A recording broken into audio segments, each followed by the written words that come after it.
Hello and welcome. If you're looking for writing inspiration and bookish chat, you've come to the right place with me, Wayne Kelly, bringing you author interviews, writing inspiration and advice since 2014, would you believe? This week's guest is the talented Gemma Denham. We dive into her fascinating journey from illustrating children's books to writing twisty, locked room thrillers. We also talk about character-driven plotting, trusting your instincts, and how hitting a personal milestone kick-started her novel writing ambitions. Gemma also shares how she tackled the dreaded second book syndrome and how a single trip to the library rekindled her love of reading and changed the course of her life. But first, here's a quick catch-up from me. As I record this, I've just returned from a very relaxing holiday in Spain, which has given me the headspace I so desperately needed after a few manic months of work, health issues and other real-life stuff.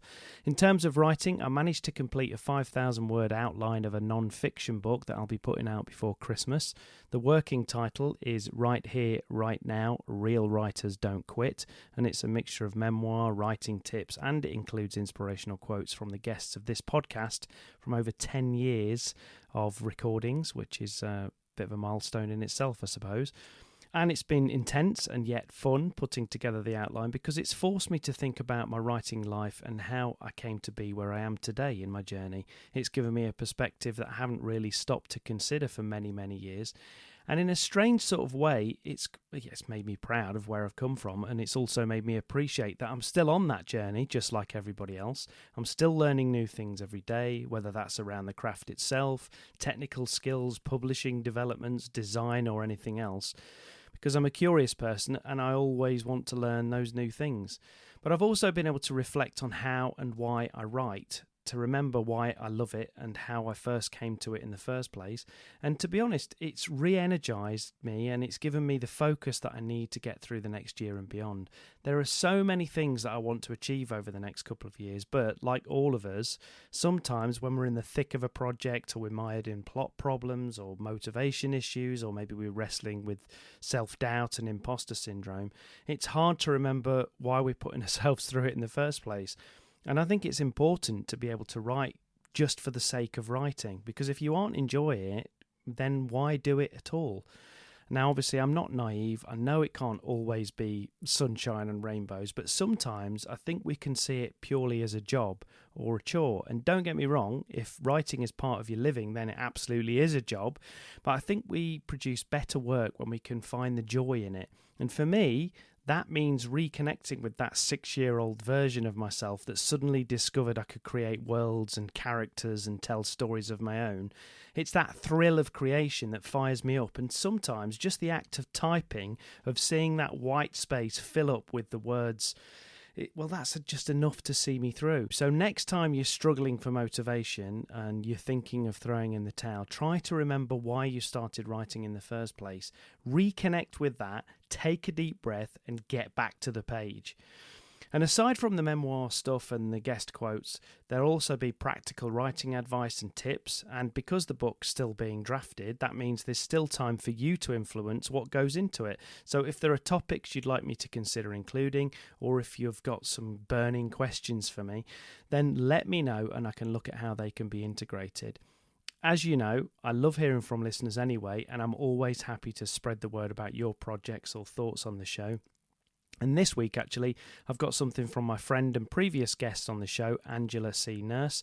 Angela is co-launching a writing competition, which sounds fantastic. So here are the details.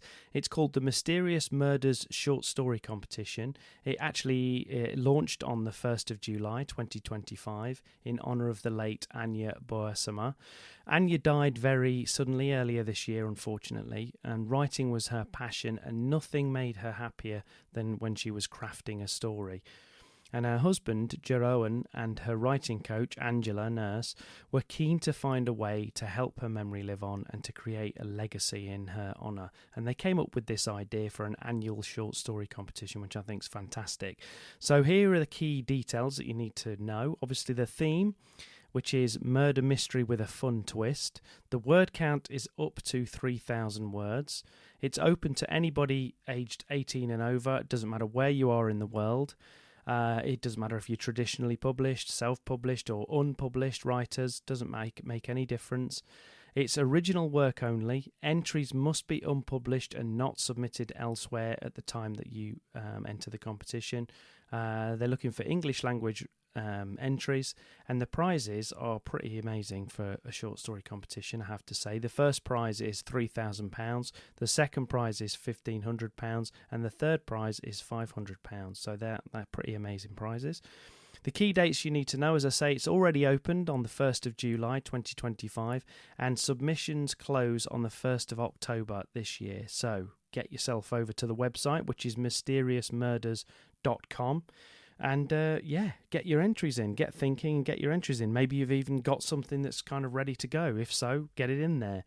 So it's an amazing project, great prizes, and it's a really great thing that Angela and Anya's husband are doing there. And if, like Angela, you want to get in touch, don't forget you can drop me a line to wayne@waynekellyWrites.com. I'd love to hear from you, and I always reply. And maybe you're a writer that's looking to take charge of your writing or publishing journey, so don't forget I now offer loads of helpful stuff over at my other website called WKW Productions. That's wkwproductions.co.uk, and that's whether you want full technical support or just a bit of coaching to guide you through. There's something for everybody, something for every stage of the process on there, and I've got some success stories. If you want to check out how I've helped other people in the past, please do that. Right, that's enough of me for today. Let's get to today's chat with Gemma Denham. So Gemma is a crime writer and illustrator based in the Midlands. After a successful career illustrating and writing children's picture books, Gemma made the leap to adult fiction, writing her debut novel as part of a personal challenge before turning 40, which we'll chat about in the interview. When she's not writing, Gemma still loves to draw, and she's a big advocate for strong character work and reading widely. Her first crime novel, The Storm, is a tense, locked room mystery set in the Lake District, and the first in a series of suspenseful thrillers, and it's out right now. So, enjoy the chat, and I'll pop back at the end to wrap things up. Okay, Gemma, thanks a million for joining me in the right place. Thanks a lot. So why don't we just start off just by telling us how things are in your writing world? I know it's exciting times as we speak right now, and give us a sense of where you're speaking from as well. Okay, so I'm speaking from the Midlands, where I live in the UK, and I'm just sat in my little home office at the minute. Writing-wise, it's very exciting because we're on the countdown to my launch at the minute. I think when this goes out, it will be out there, but at the minute, everything is very exciting, getting a little bit nervous for it. And while that's going on, I'm writing away on my fourth book, which is Wow. weird. It is weird, isn't it? People Yeah. often say it's the second book, but for you, it's the fourth book. We'll get to that, why that is. So, why don't you tell us about what that book is that's just about to come out? What's it called and what's the premise? The book is called The Storm, and it is your sort of classic whodunit, locked room mystery, but in a modern setting. The story features Lizzie, and it starts, she's going through a bit of a tough time. She's feeling quite trapped in her life. She's under pressure with work, and her boyfriend is putting all this commitment pressure on her, and she's just looking for a bit of an escape. So she books herself this little writing retreat, and she disappears into the Lake District. And to avoid her boyfriend hounding her, she picks the most remote location she can. No Which phone obviously, signal, I'm guessing, as well. yes, which obviously doesn't go well because there's no phone signal, there's no internet. She's nicely cut off, and it starts ideal. It's beautiful, it's Of stunning. course. And then there's a body, and then a storm descends, and the hotel is cut off from the roads and everything, and there are more bodies. Fantastic. Yeah. That's a great setup. So what was the jumping off point for it originally? Do you remember? Do you remember sort of where the initial idea came from? I think it just went. I just went to what I wanted to read. I'm a big whodunit fan, and I had the need to write one, and I think that's all it came from. Like, I want to write a whodunit, and and we holiday a lot in the Lake District. And I thought this is the perfect location because it is so remote, and you do get these natural areas in the valley dips and everything that genuinely don't have mobile reception. So it was just the perfect setting. It all kind of just fell in.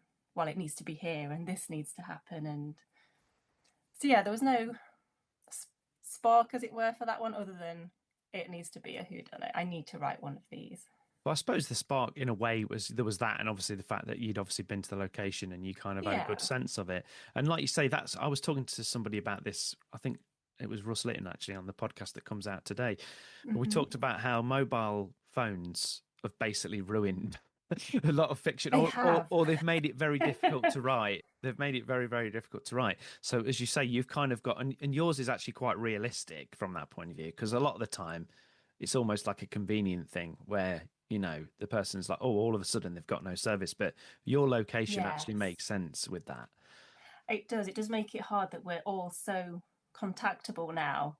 Yeah. And you do read these stories like, oh, well, my battery's gone, or this is that, but the phone has to be destroyed somehow. Yeah. But no, so location was very important to make it realistic that, yes, this is somewhere that this happens. Yeah. So obviously it's a bit of a departure for you in terms of you've spent quite a few years as a children's writer. Yes. With illustrated books and things. So tell us a little bit about that and how, because, you know, it seems like a bit of a left turn on the face of it. It is, yes. Yeah, so writing isn't my background. I left college. Art was always my background. I was always destined to be an artist of some kind. I always liked drawing. I like painting. I'm very creative. And I left college. Well, while I was at college, I did a week's work experience at this art studio. Work experience was very big, and we're all, you must do this. Yeah. And I went to this studio, and it was they illustrated children's books. And I loved it, absolutely loved it. And luckily and amazingly, at the end of this week, the boss took me to the side and we went in the office, and he said, I really like what you've been doing. I like how you work. I like your style. There's a job here if you want it. That's fantastic. Come back. Amazing. Yeah. So I got my A-levels and just went straight back to the studio and illustrated children's books. Yeah. So I had my son. And obviously didn't have a lot of time. Time was very restricted then. So I was working when he napped, when he went to bed at night. And as he grew older and we were starting to read books and picture books, I suddenly thought, well, I could do this. I'm illustrating them. Let's have a go at writing them as well. So I started writing picture books, and I got some out there, and they did all right. So yeah, I wrote a few. I've seen them. They look great. I had a lovely time doing that. But then there was always that kind of itch in the background, like, well, maybe I could write a longer book. I was approaching my 40th, and it's like this is a big birthday. This is quite scary. Like 30 was fine, but oh my God, I'm going to be 40. Yeah. And I wrote a list of 40 things to do before I'm 40. And I wrote this shortly after my 39th birthday. So I had a year to do these 40 things. And I thought, you know what? I'm going to write a novel on it, because it's been there in the background. Let's force myself to do it. And I think I remember putting a video out on all my socials saying, this is what I'm going to do. I'm telling you guys to hold me to it. And so that's where it came from. So it does seem a bit out of the blue, but at the same time, there is a bit of a background. And from what you said earlier about why you decided to write in the genre that you write, it sounds like you read a lot, and that's the genre that you like to read a lot. So that's probably why. Yes. You're not writing romance or comedy or anything else. That's the thing that you're interested in. It is, yeah. I'm a big crime and thriller fan, always have been, which would throw people when they met me, and they're like, how can you write these lovely sweet picture books and you're reading this horrific? That's This what I isn't the always same say though. person. Yeah, but crime and thriller writers, I always think they're the nice, normal people usually, because we get Yeah. it out in our fiction rather Yes. than in rather than in real life. That's what I always that's what I always say. So it was interesting being because the illustrator and writing your books, because Hmm. speaking to a lot of people that have written particularly picture books, they Mm. often they write them, but they often can't do the illustration. So No. that's always a big sticking point, especially with people that are independently publishing. It's like, oh, now I've got to like get together with an illustrator. I've got to ask them to Yes. kind of do it on a profit share or whatever. So it's great that you could do the two things. Hmm. You could do both things, and that you had that going on. So would you plan to do any more of that stuff, the kid stuff, or do you think hopefully if you establish yourself as a crime writer, it might be I suppose Yes. it might be tricky. Hang on, is that the person that writes all the Yeah. That's odd. I feel like I'm finished with the children's books now. I feel like I've completed that part of my writing. And I think it naturally happened as the children got older and they I was moved going to ask on. you that. Yeah. Yeah, it Because they're they're reading almost like your older and older audience, aren't books. they? Yeah, they're like Yes, your audience for those books. Yeah. it was. And I think it was a big help that I was reading that kind of book at the time. So I was in the picture book world. And I mean, that was a huge help because I could suddenly see through a child's eyes the book. It made a huge difference to my work, illustrating before having children Yeah. and then afterwards, because it's totally different what you see. Yeah. And you can see how it's actually landing. Yes. If you read it out to them, or I suppose you could try that. Did you try them out on your kids, presumably? Yes. Yes, they were guinea pigs. Yeah, absolutely. Because then you can see, can't you? You can see in real time, like, well, is this actually landing with them? Is this entertaining them or whatever? Yes. That's kind of Yeah. gives you a bit of a leg up as regards that. Hmm. So you go from essentially writing, these picture books that, I mean, I don't know how many lines are in a picture book, but I suppose it depends on the Very age and stuff that you short. go. Yeah, Yeah. that's one of the skills of it, isn't it? Being able to tell a Yes. story like that. So when you first sat down, do you remember the first day that you sat down? It's all right, you've put this thing on your list, right? I'm going to write a novel. Yes. Do you remember like the first day that you sat down and thought, right, I'm actually going to start? Well, how do I go about this? What did you This is do? it. Go. Yeah. Yeah. So it didn't happen just like that. I didn't just sit down and start typing away. I did realize that I would need a little bit of help and input. So handily, another one on my list was to go on a writing retreat, because these looked magical and ideal and wonderful. But I picked one that was half tutor led, Yeah. which was very important. And they went through the whole process, kind of spelling it out step by step, what went into a novel and how they were built and all the different processes. And this is how you edit and this is how you do this. And that was vital, absolutely vital, because I couldn't have sat down and produced anything anyone would want to read without that. Sure. Um, and that gave me like the backbone to start me off. But what was quite good, to go on it before you went, you had to submit the first part of your story. Oh, So right. you Yeah. already had some feedback. That's good. Yeah. Yes. And we all got this one-on-one session with one of the tutors. So they'd read this section, and that was really helpful. And to sit down and for them to say, yeah, okay, you can write, was the first, like, oh, okay, A bit of this is all validation. right. Yeah. Bit of validation. Then the second part was, this could be a series, but actually they pinpointed from the off quite a plot hole, which Right. was good.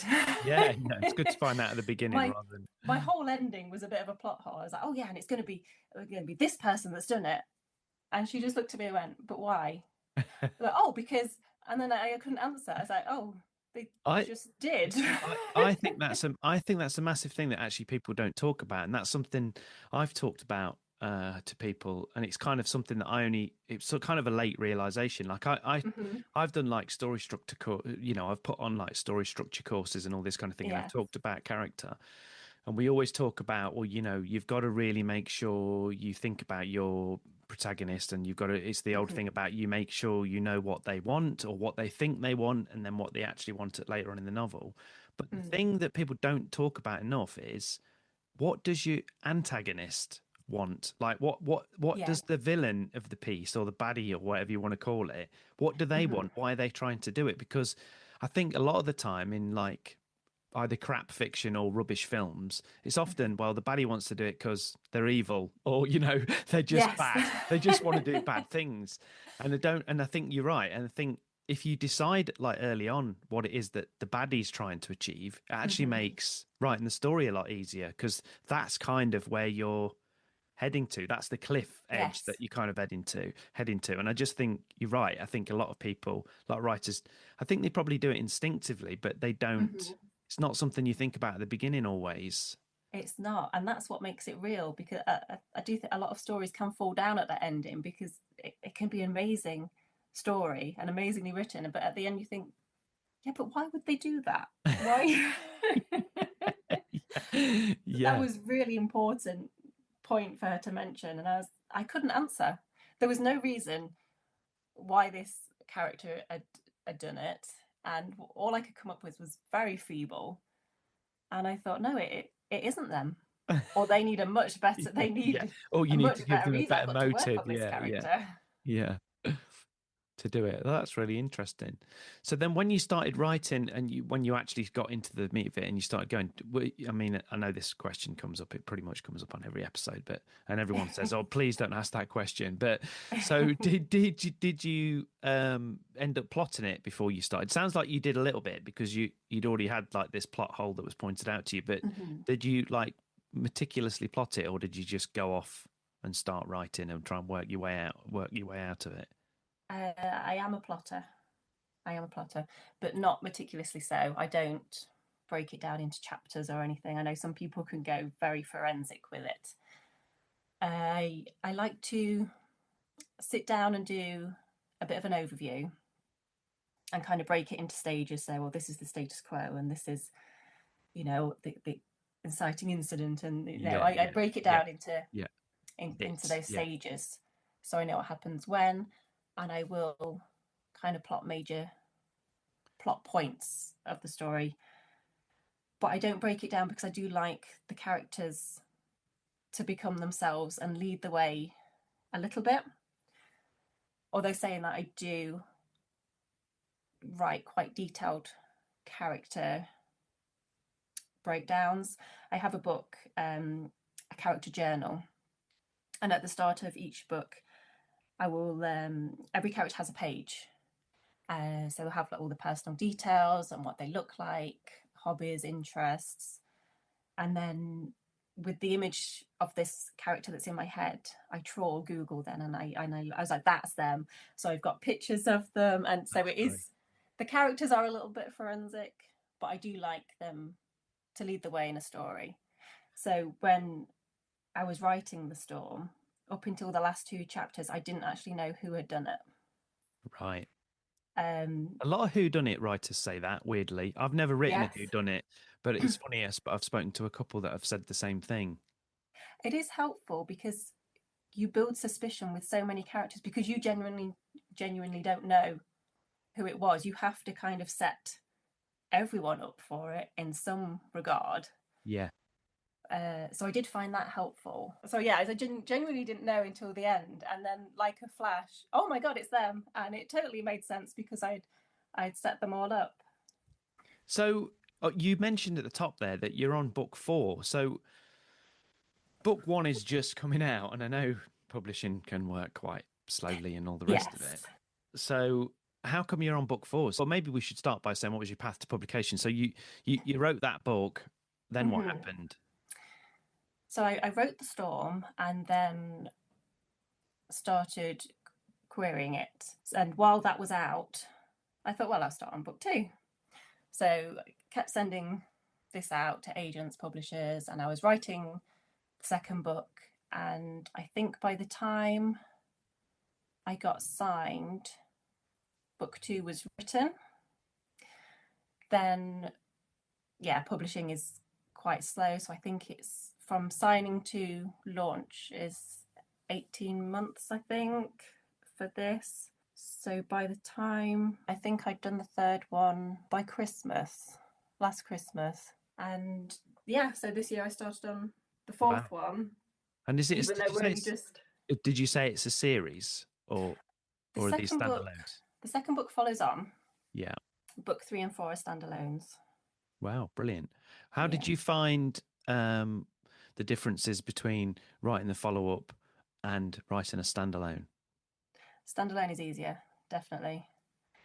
I think there's some pressure on the second book, and it's harder in a way because you've already put these characters through so much, to then put them through something else horrific that is believable. That okay, they've been unlucky enough to go through this horrific incident, and now they're having another one. Is tricky. Definitely tricky. Yeah, I'd agree with that. Having just got my second book out there, I found it absolutely torture to write. If I'm honest. But then I think a lot of people say that about the second book, regardless. Like if it's a standalone, I've heard people say the same thing. You know, if the first book's done okay and it's gone down well, I think it's just a bit more. I mean, it's a bit different for you because obviously your book hadn't come out when you were writing the second, so you didn't have that pressure, I suppose. No, there wasn't that. But I think there was a different pressure. I didn't have any nerves of sending the first book out because in my head I was always going to self-publish it. Right, yeah. And it was a bit of a punt, like that's good, yeah. We'll see if anyone takes it. If they do, brilliant. But I mean, I kind of went through different stages where it was on my list. I want to write a novel. I'll self-publish it, and if 5 people read it, great. But the thing is, I've written it, and this is what I want to do. Yeah. And as you get further down the line, this changes. So you go from, well, if a few people read it, to, okay, well, this would be good if it actually did something. Oh, I could send it to a publisher. I wonder if someone would, and the goalpost moves. yeah, of course, yeah. So there wasn't any, I didn't feel any pressure or any nerves sending the first one out. And it was very much, well, if someone takes it, great. But that, it doesn't matter. But when someone's taken your first novel and then you're sending them a second one, that was pressure and nerves. Because you've set the bar. You've set the bar, and they like this book that I've done. So if they don't like the second one, it's like, well, how rubbish is the second one going to be if they don't like this one? If they, I know, yeah, I do know exactly what you mean. I was like the same with my second book, even though it was more to do because I was self-published, but it was more to do because the first one I'd got sort of good reviews for it and it had kind of gone down well, and because I found writing the second book so hard anyway, I was just convinced, I'm not sure whether it's as good, or you know, I had all that stuff as well. So have you found, obviously in a relatively short space of time, you've written, or you've written 3 and you're on your 4th book. So have you found that your process has changed anyway? Do you think it's more streamlined, or have you tried out different things? How's that gone? I think I've stuck to the same process. I still plot the same. Although recently, this week just gone, I did alter my plotting a little because I found I was getting stuck this week. It didn't help that it's half term, so the kids are off. So my writing time was shorter, but I found I was just getting stuck, and I thought, I don't know how to drive this forward. So I started doing mini plots in essence. So I've got my basic outline and everything.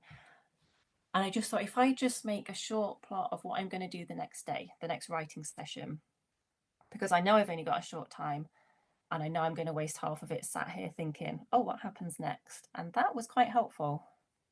did find that work. So I think I'm not sure it's something I'll do all the time in the future, but definitely when it gets tricky, it's worth just sitting down of an evening and thinking, right, what am I going to do tomorrow, and how is Yeah, this going to drive the plot?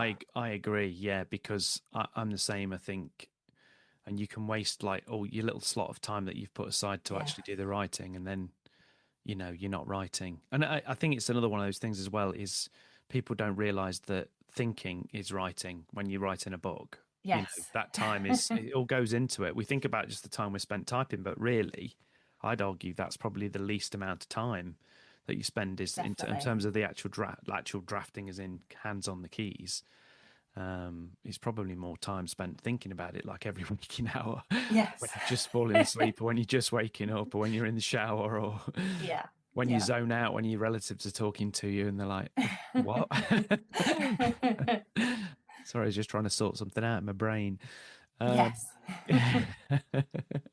so, in terms of you, obviously, when you first started, you went on this writing retreat, which Hmm. obviously is fed into you the storm. I'm guessing as well. That was one of the other little ingredients that was thrown in there. Hmm. Your writing retreat experience, but Yeah. you got that feedback from a tutor, and you had to write Hmm. something, all that kind of thing. So now, when you write books, have you got like a little critique group or a little trusted bunch of trusted readers, or our reader who gives you, other than your agent or the publisher or Hmm. whatever, before you get to that stage? Who do you kind of use for that? How does that work?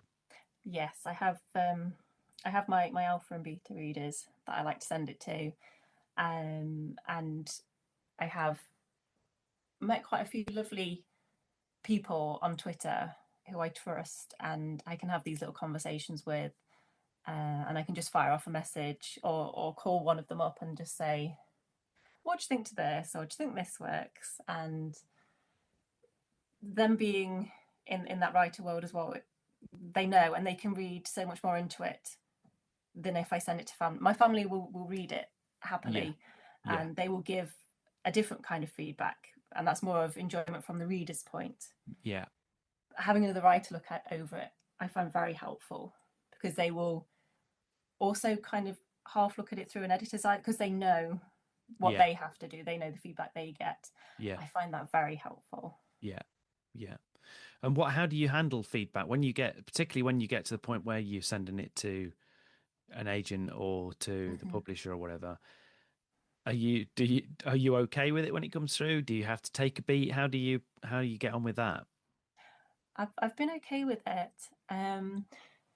So when I got the publisher edits back from On the Storm, they had initially said, "Oh, there's any minor edits, it's fine." And I'm thinking, right, is your minor the same as the same as my minor? Yeah, And I got the structural edits through, and I thought, oh no, these are fine. And I think I'd been allowed 6 weeks to do them, and I did them in 3 days. I was like, that was minor, that was fine. And then I got the line edits, and that's a whole different thing. And I took every single second of the 6 weeks I was allowed to do the line edits. That they were intense, right. That's but interesting. um, they were correct. They were 100% correct. It did make it better. It did read better, and it was what the story needed. But it is a bit intimidating when you first see that, especially having never been through a professional edit before. Yeah, Um, I think probably it'd be worse though if it was the other way around. I think mhm. if you got absolutely tons of stuff on your structural edit, to me that's worse, because that's Yes, like the house is going to fall down. It's literally like yes, exactly. you've Yeah, I'd literally got much to rather. knock walls down and move things, and that can Yes. be. I know writers that have had that, like you, kind of like you said when you got that initial feedback, but about, oh, your ending doesn't work or whatever, but you hadn't Yes. written the book yet. But imagine if you've Hmm. written the whole book and then kind of got to go back and reverse engineer everything. That would definitely be worse. And I think I would have needed to take some time away from it to put myself back together. Oh my God, what have I got to do? I'm not going to do this. Have a mini breakdown and then come back. Yeah, No, well, thankfully it was the right way. And yeah, I did agree. I mean, it was hard. It was hard work, and it took a while to understand. I mean, a lot of my comments were show me, the whole show don't tell, Yeah. which I thought I was doing. It turns out I really wasn't doing, because a lot of my comments were show me, and I'm thinking, well, I have described this, and it took a while for me to get in that mindset, and I got a few chapters in before it clicked and thought, oh, okay, now I know what you're asking. I know what I need to do. Yeah. And do you find have you learned a lot as regards that from the first book to where you are now? Or is it kind of every book's different and you just get a different set of challenges? I've definitely learned a lot having gone through a professional edit now. I think that has changed the way I write, and I hope it has. I hope that there'll be a few less comments come back on the line. I mean, there's going to be loads still, Like but this. yeah. But I think it has definitely made a difference. And you find like your your first, I know it's not really your first draft, but the one that you send off, do you think that's as a consequence, do you think they've kind of become a cleaner manuscript? Well, it's difficult because of when the book was picked up and I had written in the interim, how it timed out. The publishers, I'd also sent the publishers books 2 and 3 by the time I was doing my edit. Oh, I see. So I'm writing book 4 with these edits in mind, and that is, I'm able to describe better in book 4. But book 2 and 3 are probably still quite raw. They will have been written how I wrote I see. the Yeah. first one. Yeah.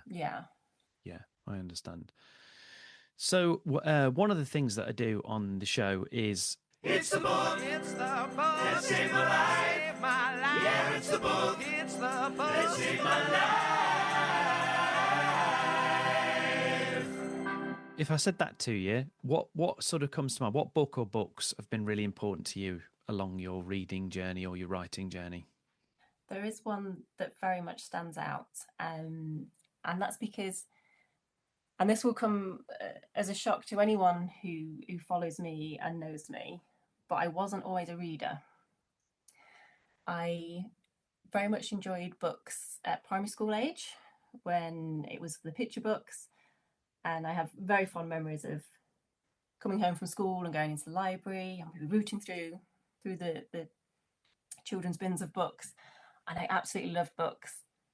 And then I went to secondary school, and reading was part of the lesson, and it just wasn't my genre. And I was forced to read these books that I didn't like, the classics and stuff. Yes, and it killed it for me, because to me then, oh, this is what I should be reading. This is a grown-up book, and I didn't like it. So I wasn't a reader again until my mid-20s. And then I was going through quite a traumatic time, and as part of getting through that, I was walking a lot and cycling a lot. And one day I just stopped for a rest, and it just happened to be at the library, and they were just opening again after lunch, and there was a bit of a bit of a crowd outside. And I just followed them inside, and I started mindlessly browsing the shelves and everything, and I found myself in the crime and thriller section, and I saw all these covers, and I was like, oh, these look good. And then I'm picking them up and I'm reading the back, and I'm thinking, well, if this was a film, I'd watch this. And then I'm taking books out of the library and absolutely hooked. And I can't remember, I couldn't say for certain if this was the first book that I took out that day, but the one that stands out for me was by Simon Beckett, and it's called The Chemistry of Death. And it follows the main character is a guy called David Hunter, and he's a forensic pathologist. So it is very gory, it's very in-depth, but I loved it. I fell in love with this, and I thought, oh my god, this is what I've been missing. This is amazing. So very much it was the book that saved my life. It took me out of that horrible time I was going through and gave me the escape I needed, and it gave me back books that I'd forgotten for so long. And from that moment on, I've been an avid reader. And also, obviously, it led to you writing a novel eventually in the It did. crime genre.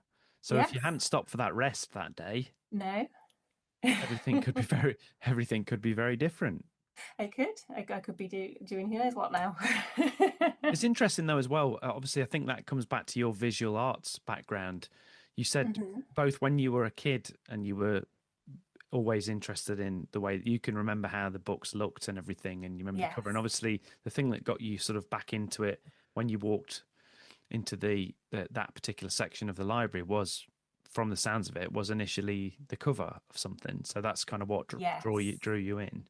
Yeah. Yeah. Because the books that I was seeing were the ones I was forced to for GCSE, and no one likes the books they're forced to read for GCSE. But suddenly there were these fun well, I say fun, they were crime, they're not that fun. They're fun to me. Yeah, They're engaging, and they drew me, and yeah. yeah, really caught my eye, and thought, oh, this is something I want to read. This is something I want to look at. How important, because there's this old saying, and which I totally disagree with, but this, don't judge a book by its cover. But the reality is everybody does judge a book by its cover. What are your thoughts 100%. on covers in general? Like, as an artist and someone that actually thinks like that, have you got any strong thoughts on that? And obviously, I'm guessing it's not something you've been able to have any control of with your own books. I have actually. I've been really lucky. My Oh, publishers that's good. are amazing, and when they signed The Storm, one of the first questions was, "How do you see the cover?"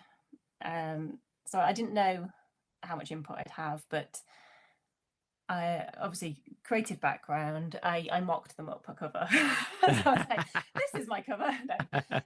No, this is how I see it. But Yeah. obviously, you're going to have different ideas, and you know the industry. So I had sent them a bit of a mock up, and I think I also sent them some links to similar books that had that same kind of vibe. Like, well, this is kind of how I see it sitting. And actually, I worked quite closely with them in in producing the cover. I mean, I didn't do it; the designer has done it. But I was incredibly lucky to have that and have such a say. Yeah, that's great. So as we kind of move towards wrapping things up, what would you say along your journey has been a really helpful piece of creative advice? And it doesn't have to be really specific to writing. Obviously, you've been in the arts in general, but what's been something that's kind of still stands you in good stead today, do you think? I think the little piece of advice that you can't edit a blank page when you're sat there having that complete mind block. Just write something, anything. It doesn't have to be good. It I think weirdly I have got to that point before and actually written that in the novel, that she didn't know what to say, or she didn't know how. I don't know what she's doing, and suddenly Yeah, she doesn't know. But that, because I've started typing again, it can sometimes unlock, and yeah, just get something down. You can change it later. It does work. I mean, not all the time, but a lot of the time. definitely. And I think it comes back to your thing that you talked about earlier on about spending so much time at the beginning on your characters. Because if you've done that work and you do know them inside out, when you put them into a difficult situation, you even if it's a case of you writing them trying a few different things, they try this, doesn't work, they try this, doesn't work, they try that, even if, because you don't know how to get out of it. But I think there's that whole thing about getting them on their feet, getting them doing. It's a bit like with a play. It's what they always say about getting a play. You get the play on its feet. That people just stop sitting around a table and reading it. You actually get them up and you work out, you block it, and you're going to go where they are.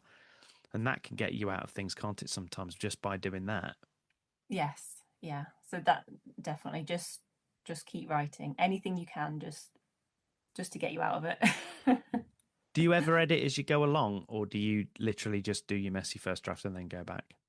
I I I do, but not extensively. I will reread the last few paragraphs or the last chapter to get me back in the story when I start a new writing session, and I will naturally edit anything I spot in that bit, but I won't reread the whole of what I wrote the previous day. So yeah, a little bit, but I do try and wait until the end, because it's easy to get sucked into the little line edits. and you think, well, no, I need to get the story down because that might not even be a line that makes That's what the I was. cut. Yeah, that's what I was. I've done it in the past. I've done that before. You've spent a lot of time refining something, and then you like you get to the structural edit, and you're like, this doesn't even belong in the book anymore. Yeah. So it's going to take the whole thing out. I'm glad I laboured over that. Okay, well, as we kind of wrap things up, so just remind people the name of the book, when it's out. I mean, it will be out by the time this goes out. So tell them where they can find it, and also where they can find out more about you. So the book is called The Storm. It should be out now. It was out on the 20th of June. And I guess anywhere that you would go and buy your books, you'll be able to find it. And you can find me. I have a website, gemmadenham.com, and I'm on Twitter and Instagram are my top socials. And if you search Gemma Denham, I will come up. I am on Facebook and Blue Sky as well, but not as much. So yeah. Same as me. Well, it's been great to talk to you, Gemma, but for now, thanks for being in the right place. Thank you so much for having me on. There you go. Thanks again to Gemma, and I'll put all of the links in the show notes. Also, don't forget to check out wkwproductions.co.uk to find out how I can help you get that book published, and make sure you keep writing and editing as well to get those books finished and ready to read. So that's it for this week, other than me reminding you to drop me a line at waynekellyWrites.com to tell me what you want to see in future shows. And obviously, don't forget to subscribe wherever you get your podcasts from, and that way you can have the show downloaded automatically every week. And also remember to leave me a nice rating and review on whichever platform you listen to this on, because it does help other people to find the show. And just keep recommending it to your friends. I do appreciate it. So thanks for listening. I'm Wayne Kelly. Happy writing, stay safe, and I'll see you next time in the right place.